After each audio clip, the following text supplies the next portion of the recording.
الذين آمنوا وتطمئن قلوبهم بذكر الله وأشهد أن لا إله إلا الله وحده لا شريك له وأشهد أن محمدا عبده ورسوله أرسله بالحق بشيرا ونذيرا وداعيا إلى الله بإذنه وسراجا منيرا أما بعد فإن خير الحديث كتاب الله وخير الهدي هدي محمد صلى الله عليه وسلم وشر الأمور محدثاتها وكل محدثة بدعة وكل بدعة ضلالة وكل ضلالة في النار. بسم الله الرحمن الرحيم. Dear brothers and sisters, this is our fourth sitting in the series of lectures about Shirk, the critical study of the Shirk. When I was planning these lectures, I was thinking five different sessions what we are going to talk about. But as soon as I started making my presentation and started putting things, so five are not enough, believe me, it's getting so big and big. So I don't know how far we can go by next week. Then if Allah's permission, after a couple of weeks we can make critical study number 2 inshallah.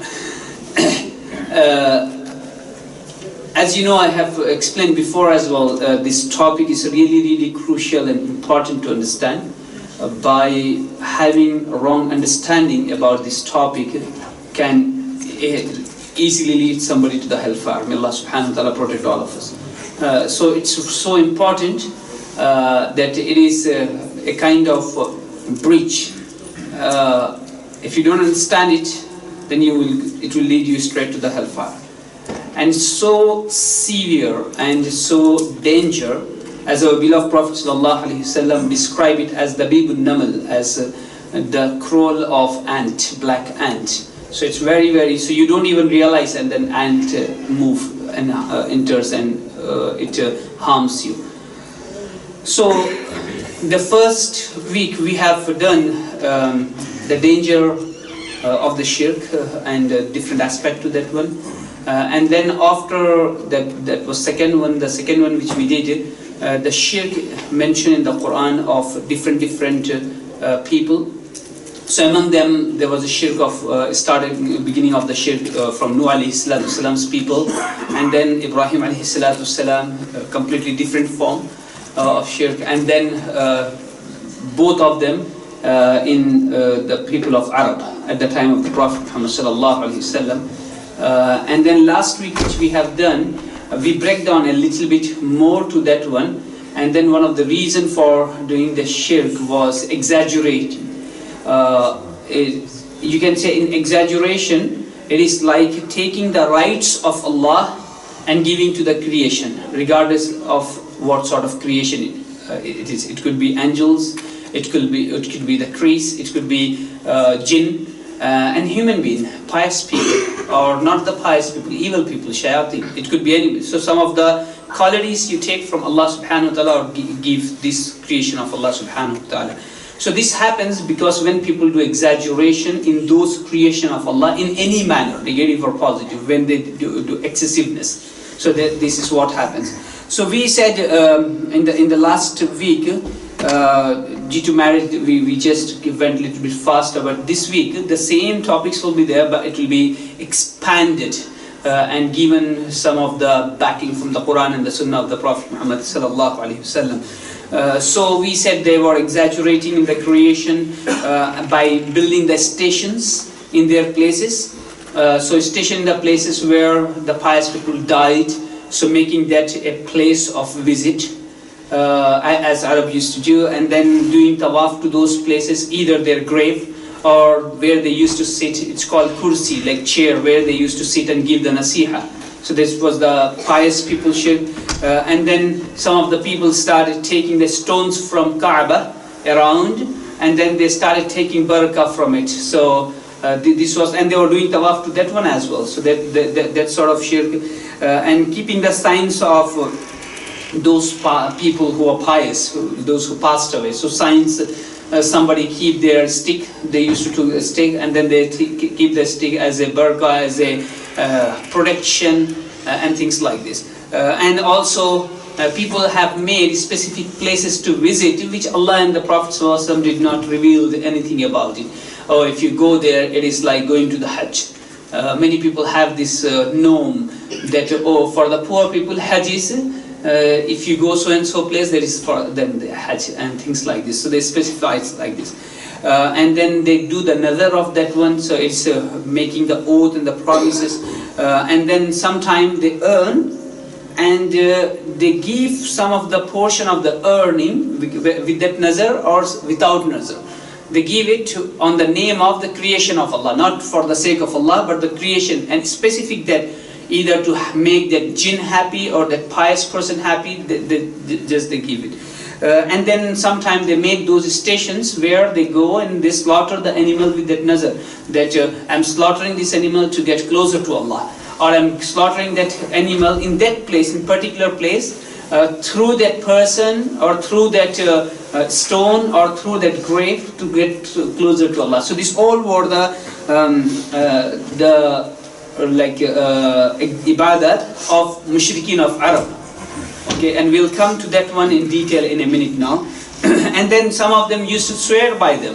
So they say, instead of saying by Allah, they used to say by so and so, such and such, and things like this. So that also fall into the shirk. We have done this before. And also, some of them was there, they used to allocate or they dedicate the baby or animal, the first one, on the name of so and so, the creation of Allah. In terms of shirk, when we are talking about not general creation, it's in terms of shirk.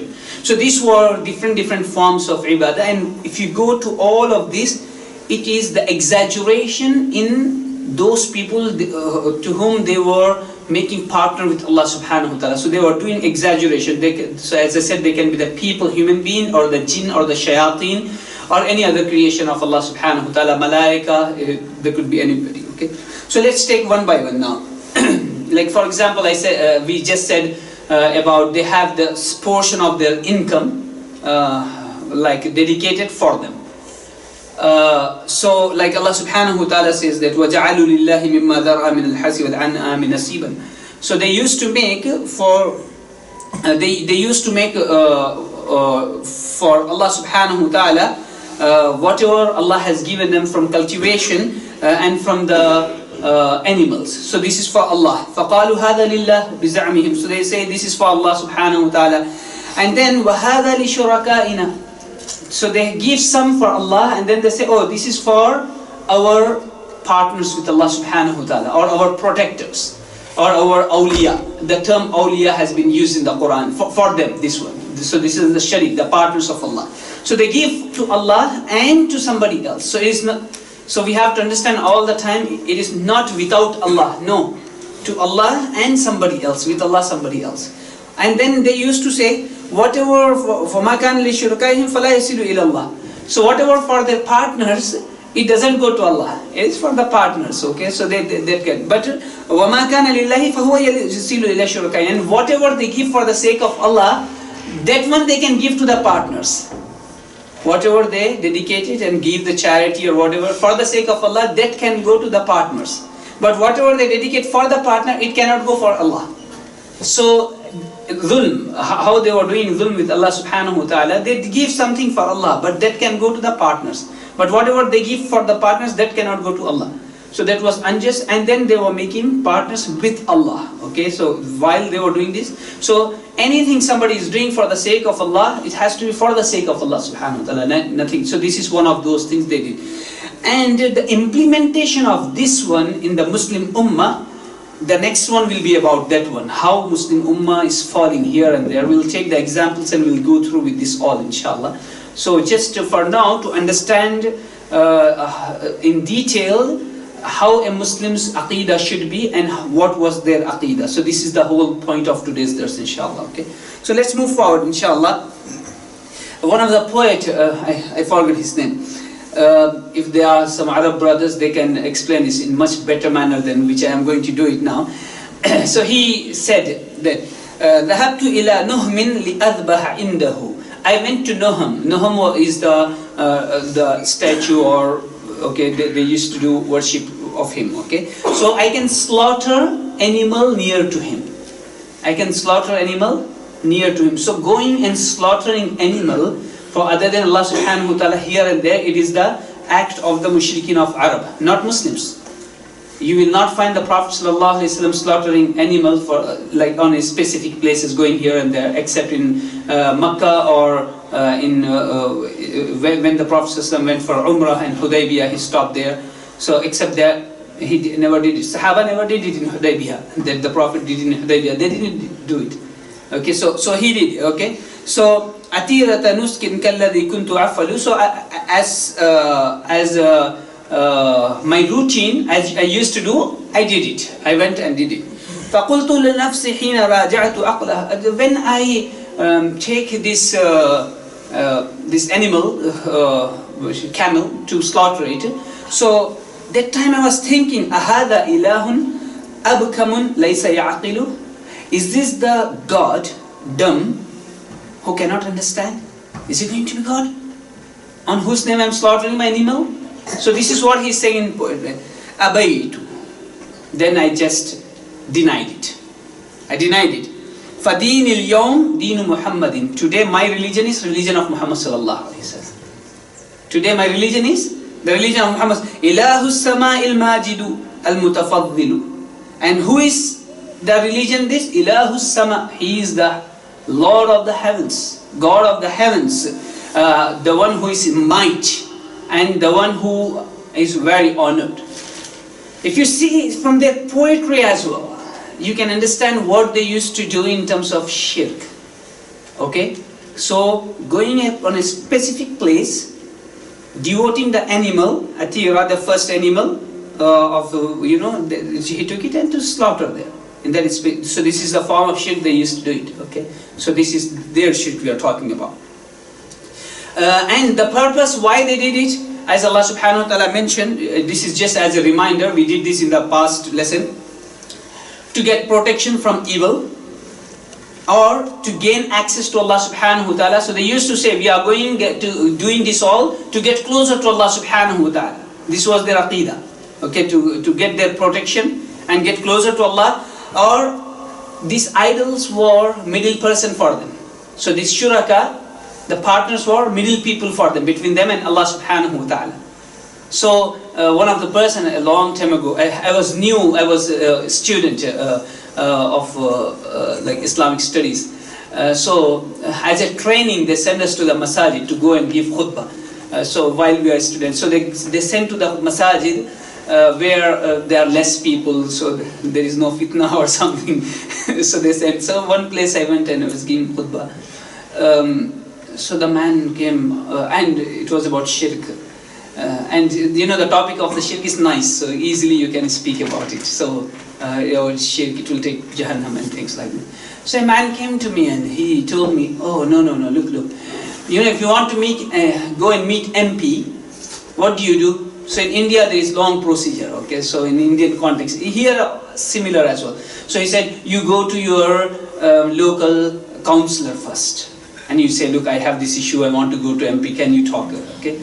In UK there is a councillor, then MP, but in India there is another one, a MLA it's called, okay, member of legislation party, okay, or parliament, assembly. So he said, and then he goes and he meet him and he say, okay, there is a person, he has big issue. Can you recommend the MP to see him? And then, so he said, it is same in Islam as well, brother. Allah subhanahu wa ta'ala there, to go to Allah, you cannot go this. You have to go to this. So this is like this is in everything. So it is like this. So I was thinking, subhanAllah, Allah subhanahu wa ta'ala says about the mushriks, same thing. So I was explaining to him. And then he said, no. So Allah subhanahu wa ta'ala put straight away in my mind this story of a person who came to look for Umar radiallahu ta'ala in Medina. So he was the ambassador, if I remember correctly, from Iran or some at that time Persian Empire. So he was the ambassador, or Roman Empire. He was the ambassador, and he came to Medina and he said to people, hey, where can I find Umar? And he said, oh, Umar, go in the masjid. He might be the masjid, okay, Masjid al-Nabawi. He went, and then he came to Masjid al-Nabawi, and there is nobody in the Masjid al-Nabawi. Whole bed of the Masjid al-Nabawi, floor of the Masjid al-Nabawi with the mud. And he saw a man, he's lying on that mud, on that sand, and he has a hunter. Okay, so he went and he said, I'm here for Umar. He said, okay, tell me, I'm Umar. And he got so shocked. He said, "You are Umar, the entire world is afraid of you and you are sleeping here like this? And no bodyguards, nothing, and you're sleeping on the mat and the entire world is afraid of Umar by name of Umar." So this came, so I straight away told him, I said, look brother, that is in the world, and in all these mushriks, they do like okay, they go like this. For Islam, no, look, this person just straight away went to masjid and meet Umar radiallahu ta'ala. So if you want to meet Allah, you can meet directly. So I just told him, but the point is, you will learn this. Whenever you give this, any dalil, that you can go to Allah, you should go to Allah directly. Straight away they started threatening of things. You will learn this inshallah today, how people and how their mindset is. So same thing, most of the people they wanted the middleman, okay, so they did it, okay. And they were afraid. This fear is very, very dangerous. They were afraid that these idols or these partners would do something to them. This is a big issue, big problem. Many people, out of fear, they do this all. They don't believe in them, but they fear them. Oh my God, they might do something harm to it. And there must be, you'll find in every society, some people who got affected by jinn or something. They say, because he said so and this happened to him. So that sort of fear always plays a big role. Okay, so the same thing was there in Arab. Okay, so let's move forward, inshallah. So now Allah subhanahu wa ta'ala says about quick response to this all sort of shirk. That Allah will not forgive the shirk. This is one, and then you will see this ayah in Surah Al-Hasr, very beautiful ayah, and how Allah subhanahu wa ta'ala has described. وَمَنْ يُشْرِكْ بِاللَّهِ فَكَأَنَّمَا خَرَّ مِنَ السَّمَاءِ. Those who do the shirk with Allah subhanahu wa ta'ala, he is as he fall from the heaven. This is the example Allah subhanahu wa ta'ala is saying, fall from the heaven. Okay, مِنَ السَّمَاءِ فَتَخْطَفُهُ الطَّيْرُ أَوْ تَهْوِي بِهِ الرِّيحُ فِي مَكَانٍ سَحِيقٍ. So when he is falling, so if some, there's small birds, when they fly, so what this eagle or the big birds, they come and they just snatch them, okay, and then they catch them, and they just they start eating and making pieces, okay. So Allah subhanahu wa ta'ala is saying like this. So those who do the shirk, they are like they fall, and one bird come and take it away, or if the wind is so strong, so that piece, whatever is falling, it can go anywhere. Very far places. So those who do the shirk, they have like this, no helper, no supporter. They are, the parable is like they are just on the, so anybody can take them anywhere. You will see the same reason today that many people commit shirk and they have no balance in their life. Sometimes they go there, if the job is not done on that place, they go to another person or another station or another idol or another sharik. To the extent, just recently, yesterday I was reading in news in my city, 2 people who hold the US nationality, they are begging in the street of my city. And the police just capture, like, they try to capture all the beggars. So they capture like around 60 beggars. And they were shocked. 2 of them are highly educated. One of them is business women, and another was a housewife, but they both hold the US green card. And they asked why it is like this. So they said, oh no, so and so said if the musibah have to go from their family, they have to beg on the street. Look, this ayah and see. Imagine, like in the street of India, they are begging for food and things, and they hold. And this is in the news. Just go and just Google it. You'll find it. Shocking news. Because the aql doesn't work at that time. Look the example how it perfectly fit for this sort of people. May Allah subhanahu wa ta'ala protect us. And then Allah subhanahu wa ta'ala says another thing. مَثَلُ الَّذِينَ اتَّخَذُوا مِن دُونِ اللَّهِ أَوْلِيَاءَ كَمَثَلِ الْعَنْكَبُوتِ. Those who make awliya other than Allah subhanahu wa ta'ala, the partners next to Allah subhanahu wa ta'ala, their example is as the example of spider. اتَّخَذَتْ بَيْتًا, and it may make the house, okay, web. إِنَّ أَوْهَنَ الْبُيُوتِ لَبَيْتُ الْعَنْكَبُوتِ. And what the, like, very weak house, the most weakest house is the house of Ankabut. When we say the weakest house, what does it mean? What does it mean, weaken? Anybody? What is the meaning of weakest house, or the web is the web of spider? What does it mean? Break it easily? Can be blown? You just put your finger, it will go? Yes, this is the zahir. This is the outer bit. Yes. But you know another thing about it? The whole structure of that is completely mess. Recently, scientists say as soon as the male and female, they make this, this nest, and then the female give the birth, and as soon as these children come, you know, first thing what they do, they start eating the children. And as soon as they do that, female and some of those remaining children, they both together kill the father. And then they spread like this.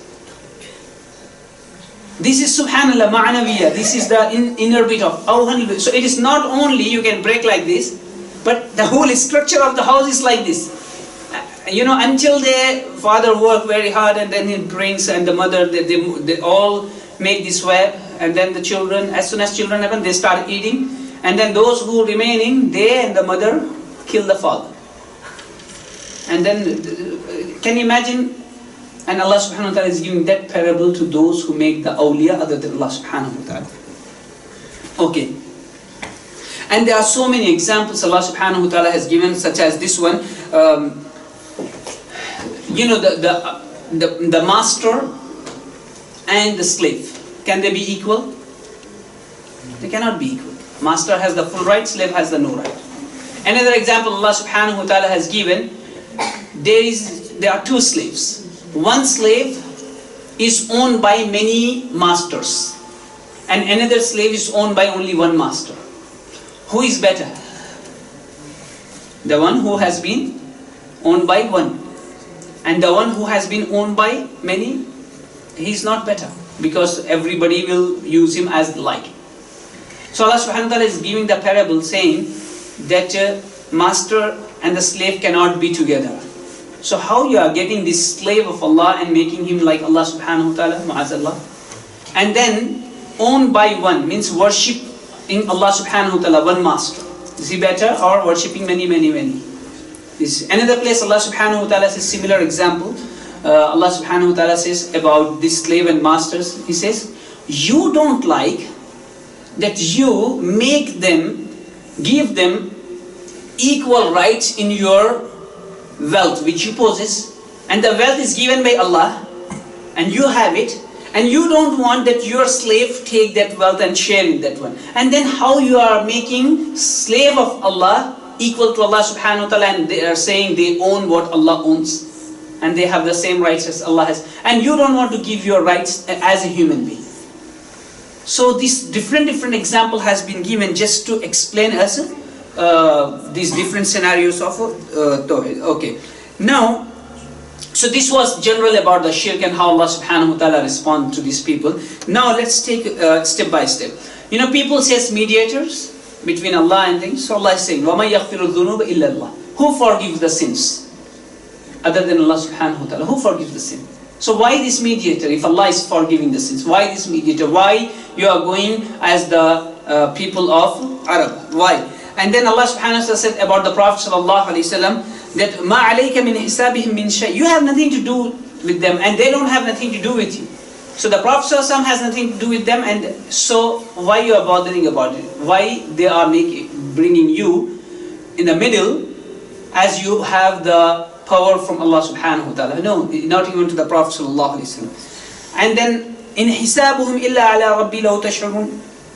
Indeed, their account is with Allah subhanahu wa ta'ala, if you know. So if their account is with Allah, why then other than Allah? And then, Inna ilayna iyabahum summa inna alayna hisabahum. Indeed, their return is to us. Allah is saying, our return is to Allah. Then why this all?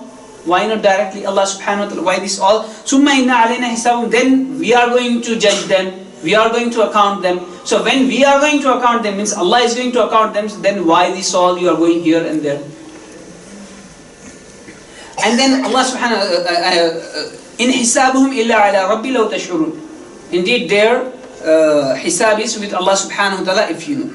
So now, in this all, the hisab, when you are thinking about your akhirah, that you are joining these all people, for the betterment of the akhirah. So all the muamalat of akhirah, all the different powers of the akhirah with Allah subhanahu wa ta'ala. So why you are going to make the partners with Allah subhanahu wa ta'ala? So this is one question, okay? So let's move to the next one now. And next one is fear of creation. Many times people have this fear.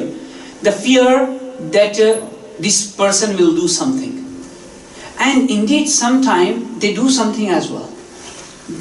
They do something as well, okay? Somebody get ill or somebody get poke in their eyes and things, as in the hadith of the Prophet sallallahu alaihi wasallam.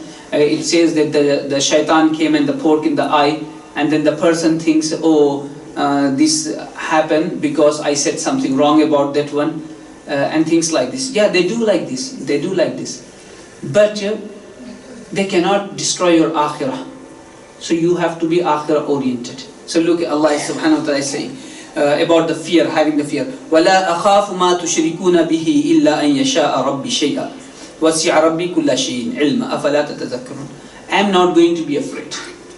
I have no fear of what you make partners with Allah subhanahu wa ta'ala. This is the Messenger sallallahu alaihi wasallam is declaring. I don't have any fear. So this should be the matter of the Muslim. Oh no, this person who is in the grave, he can do something, or that stone can do, or the tree can do something. No, your fear should be from Allah subhanahu wa ta'ala, not anybody else. وَكَيْفَ أَخَافُ مَا أَشْرَكْتُمْ وَلَا تَخَافُونَ أَنَّكُمْ أَشْرَكْتُمْ بِاللَّهِ. How can I fear this all while you don't fear by committing shirk with Allah subhanahu wa ta'ala? Why should I fear? While you are not fearful that Allah has the full powers and everything, and then you are not fearful of Allah. And then whatever you are doing, there is no dalil for it. Allah did not reveal the dalil for it, okay? And then Allah subhanahu wa ta'ala is saying, فَأَيُّ الْفَرِيقَيْنِ يَحَقُّ. Among these two parties, the one who are committing shirk and they are not afraid of Allah subhanahu wa ta'ala, or the one who is denying this all sharik with Allah, the partners with Allah, and having full faith in Allah, who have the more right for the peace? Indeed, the one who fear Allah subhanahu wa ta'ala only. So this is about the fear. Another thing, Hud alayhi salatu wasalam, I said people make you afraid. So look at this, what Hud alayhi salatu wasalam said. إِن نَقُولُ إِلَّا اعْتَرَاكَ بَعْدُ آلِهَتِنَا بِسُوءٍ. So the people of Hud alayhi salatu wasalam said, oh, you are going through this all problems and you are talking like this to us. We think that our gods had done something to you. Our gods has done something. In these days as well, think about this. When somebody want to do tawheed and they want to deny the shirk or the mushrik or some practices, they say, oh my God, something is going, and in their house something happens, somebody dies. Straight away what people start thinking, oh my God, it happened because you deny him. So he made your mother die, or your father die, or your son die, your children die, your business gone. So the same thing people of Hud said to him. No, we think this all happening to you because our fathers, our gods have done this. And then he said, look, his reply, this should be the iman. This should be the iman. He said, Inni ushhidullah washhadu anni bari'um mimma tushrikun. He said, I make Allah subhanahu wa ta'ala a witness. And you also become witness that I am free from what you are saying. I don't believe this all rubbish. This should be the matter of the believer. And then he says that min dunihi fakiduni jami'an. You leave Allah and you are all gods together. Whatever you try to do harm to me, you do it. Nothing is going to happen to me. Nothing is going. If something happened, that happened with the rada of Allah subhanahu, with the will of Allah subhanahu wa ta'ala, with the qadr of Allah subhanahu wa ta'ala, but that not destroy your akhirah. It is just the test, as many Anbiya alayhi salatu wasalam and pious people go on the test, okay? And then our beloved Prophet sallallahu alayhi wasallam, he said, alaysa Allahu bikafin abda. Is Allah not enough for his slave? Is Allah not enough? Why you are feeling afraid? And then he said, وَيُخَوِّفُونَكَ بِالَّذِينَ مِن دُونِهِ. And they are making him, the Prophet ﷺ, be afraid of other than Allah subhanahu wa ta'ala.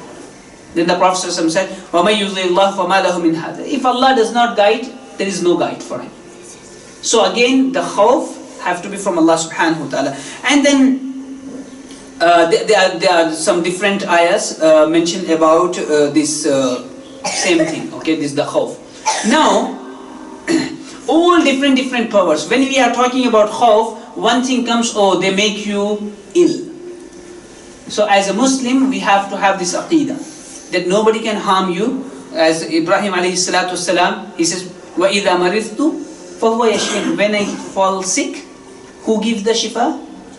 Allah. This is the belief of the faith of the Muslim. Shifa you cannot get anywhere. You cannot get anywhere. You use the means, you take the medicine, means, which is recommended in Islam, but that is not shirk. When you go and you ask for the shifa from those who have no power at all, and you say, oh, give me the shifa. And you know what happens sometimes when you go this all, the shaitan and jinn who are troubling you, they stop troubling, and then you think you got the shifa. But no, shifa comes from Allah subhanahu wa ta'ala. This is the faith of the believer, okay? And then when you are seeking the mercy of Allah subhanahu wa ta'ala in terms of rain, Allah subhanahu wa ta'ala says, مَا يَفْتَحِ اللَّهُ لِلنَّاسِ مِنْ رَحْمَةٍ فَلَا مُمْسِكَ لَهَا. If Allah want to shower His mercy, nobody can stop it. And if Allah subhanahu wa ta'ala stop it, nobody can make it rain. So this again, Allah. So this is the aqidah to Muslim. And then if you want to get protected from each and every evil, so Allah subhanahu wa ta'ala says, ask them, مَنْ يَكْلُؤُكُمْ بِاللَّيْلِ وَالنَّهَارِ مِنَ الرَّحْمَنِ. Who is going to protect you day and night from Ar-Rahman? Because they are doing the shirk, if Allah subhanahu wa ta'ala punish them, who is going to stop them? Who is going to stop Allah subhanahu wa ta'ala? Who will give that protection to these people who are doing shirk? Nobody can do it. Nobody can, because they don't have that power. So this is, and then about the children, subhanallah, having children is mercy of Allah subhanahu wa ta'ala. But this is all based on the qadr of Allah. Allah subhanahu wa ta'ala says, whoever He likes, He gives the daughters. Whoever He likes, He gives the sons. Whoever He likes, He mixed them, daughters and sons. And whoever He likes, He make them without children. They don't have the children. This is what Allah subhanahu wa ta'ala is saying. This is whole power of Allah. So having, not having, having both, not having any, this is all from Allah subhanahu wa ta'ala. You do shirk, whatever you do whatever you do, you will fall into the shirk. Like people go and slaughter the animal here and there for the children. Or those who have the daughters, they do go and they do for the sons. And those who have only sons, they do go and they do for the daughters. Subhanallah, this is, nobody can give it except Allah subhanahu wa ta'ala.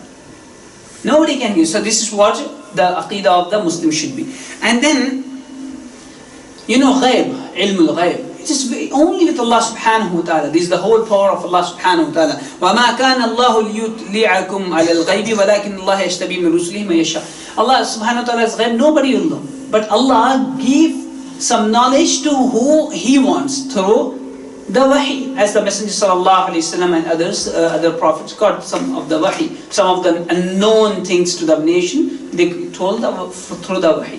So this all, the full powers belong to Allah subhanahu wa ta'ala. So what we have explained, how the mushriks fall into the shirk, and this should be the aqidah of the Muslim about it, okay?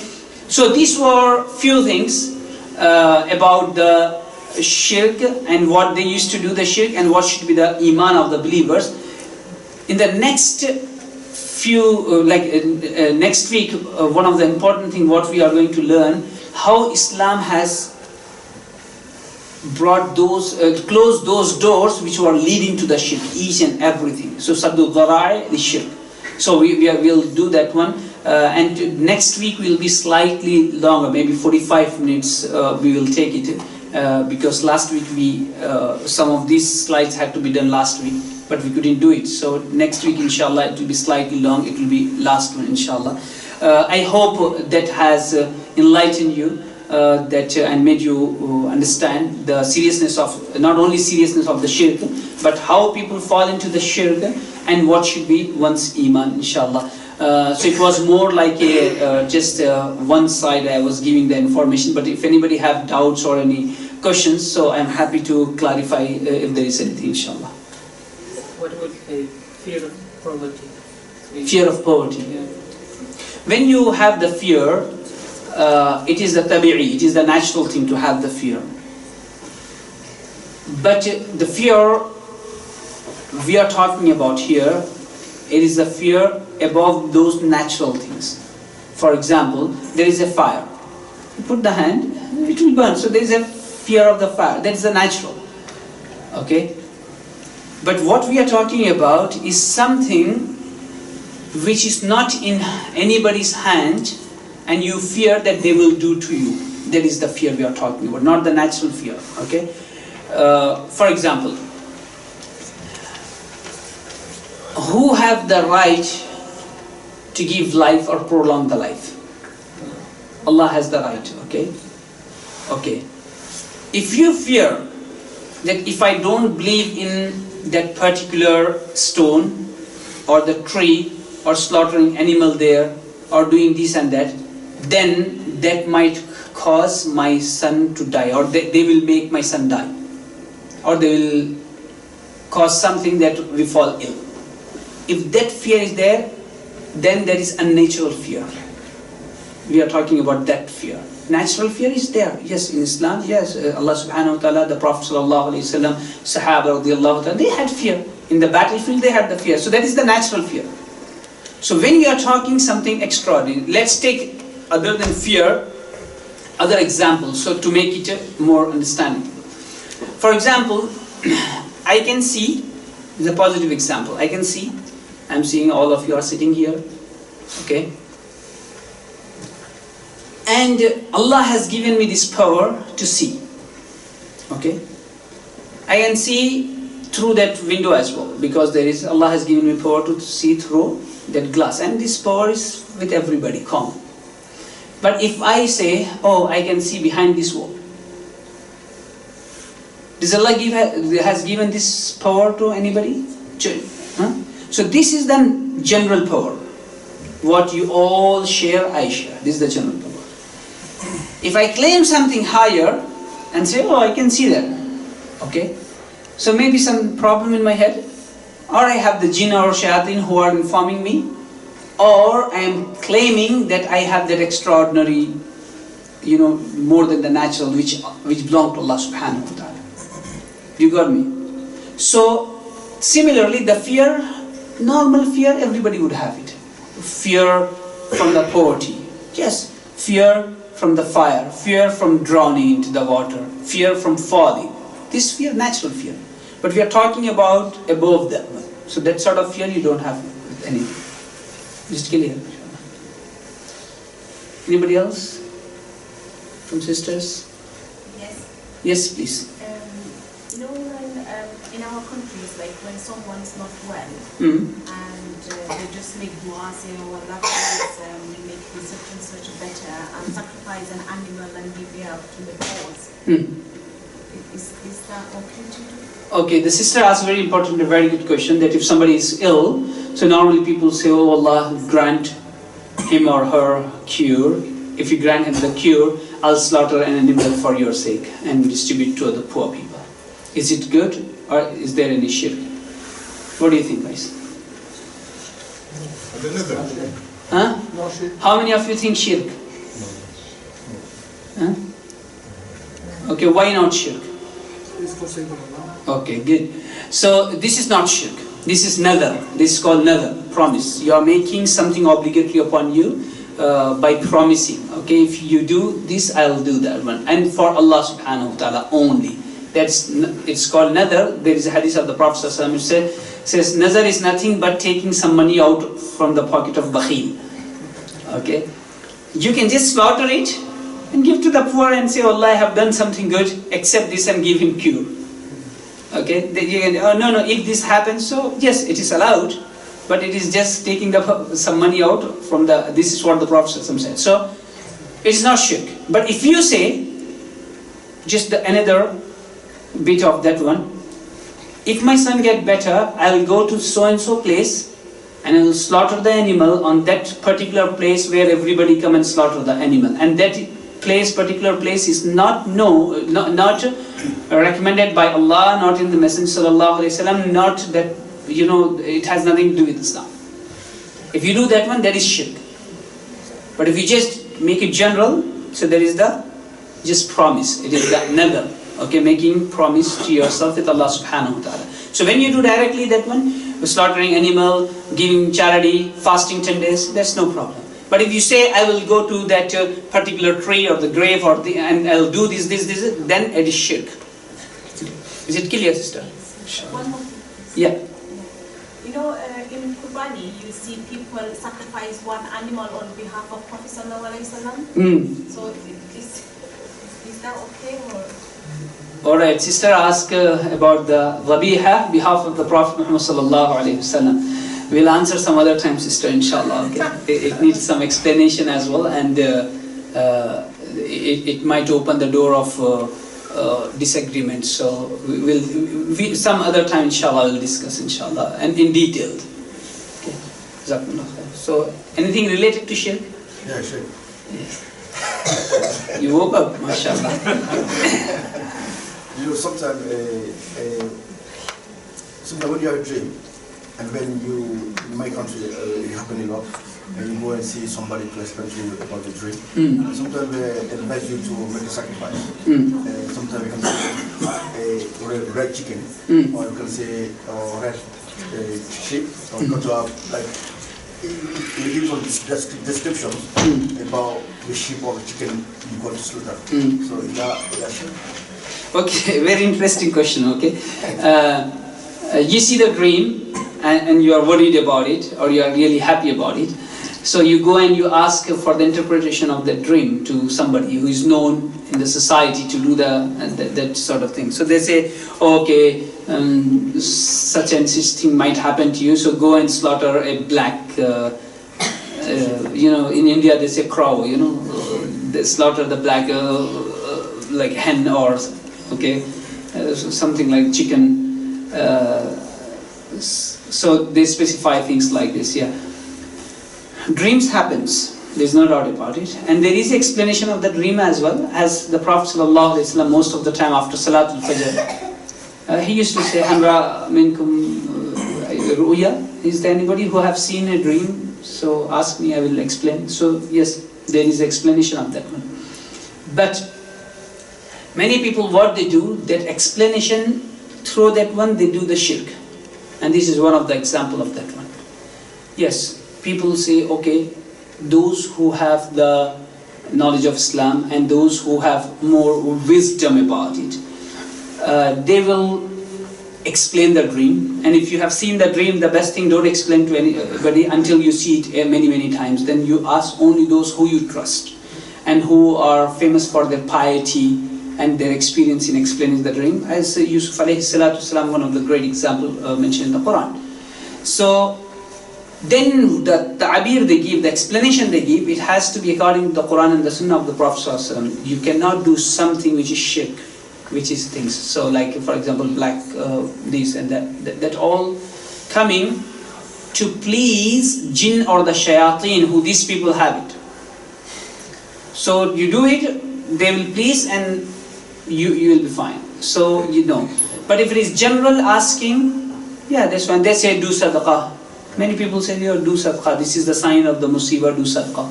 So you do sadaqah. Provided they say do sadaqah, the Prophet said sadaqah will remove the bala. Okay, the like you know the problems, sadaqah will remove it. This is what the Prophet said. So yes, you do general. But if you say, okay, go and in the specific this, no, that's not. But in general, yes, it's fine, inshallah. Okay, so we stop here, inshallah. Thank you very much, and then the next one will be a little bit detailed, and the last one for this series, inshallah. I ask Allah subhanahu wa ta'ala to forgive all of us, and Allah subhanahu wa ta'ala grant us tawfiq to understand this important topic and act upon it. And whatever I have said, if it was correct, Allah subhanahu wa ta'ala make me and all of you act upon it. And if it was a mistake or error, it was from me and from shaitan, I ask Allah subhanahu wa ta'ala to forgive me. And Allah subhanahu wa ta'ala remove the effect of it from our hearts.